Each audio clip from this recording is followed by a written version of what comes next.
we started about 5 years ago out of necessity. There were 4 startups, mostly graduating MIT, that wanted to continue working on their inventions and their prototypes, but needed space. So they banded together, found some space that they could share, rent with, and from there a community started to get built. Today we're home to 50 plus companies. We are connected to a national network of other incubators that are working on clean technology, and the range of work is very broad, from energy generation, energy efficiency, materials, storage, all kinds of different companies that are working on exciting things, getting their prototypes ready, getting their first customers, and ultimately commercializing their businesses and getting funding, getting revenue, and graduating from here and moving on and taking bigger spaces in and around the area.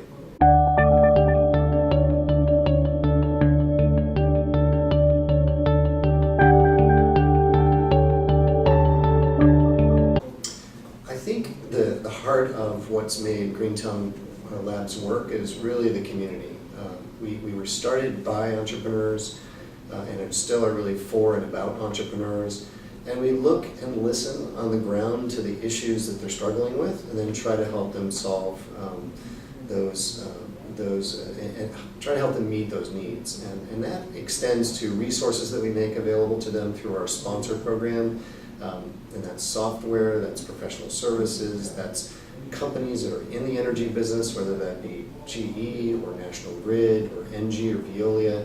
And they're interested in piloting, being pilot sites for the new technology. They're interested in understanding what's happening on the ground in terms of innovation.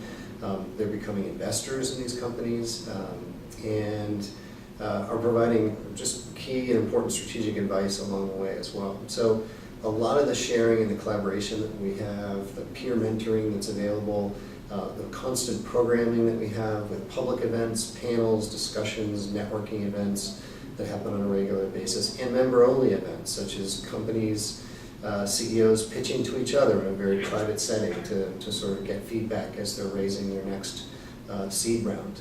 All of that sort of combines collectively into really a platform and a community that is powerful and effective, and has led to an success rate of these companies at 86%. Of all those that have joined us. Now we're closing in on 100 companies that we've served since we started, and that against kind of an industry average of small businesses and their success rates is, over a 5-year period is extremely high. So we're very proud of that.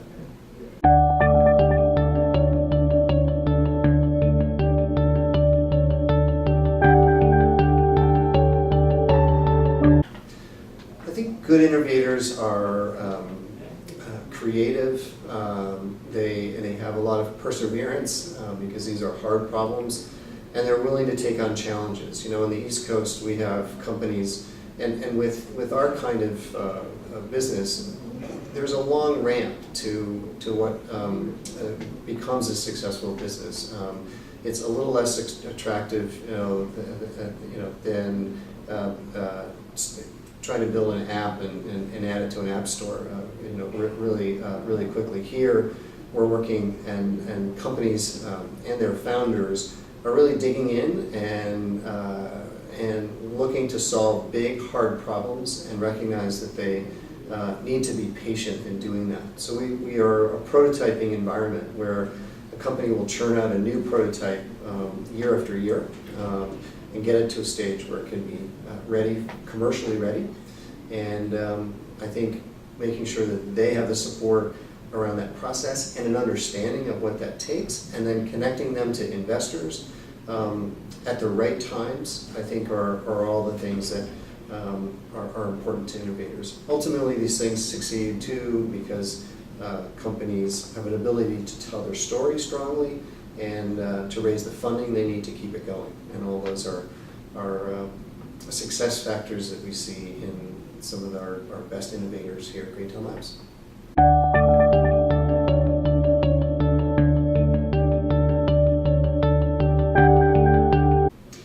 I think management, leadership, and strategy are all kind of interconnected components. of successful innovation.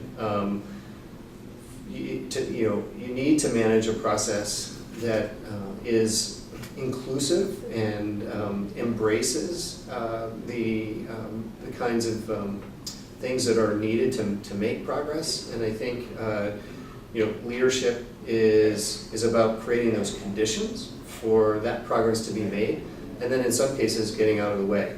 I think all of those elements, you need a good strategy, but I think at the end of the day, you need just great people. The strategy, we can't actually say, we morphed into what we are today as a bit of a function of just solving problems and serving startups. And that kind of got itself boiled into something that is a working model that we're now sharing with other incubators and other locations around the world who are interested in trying to replicate something similar.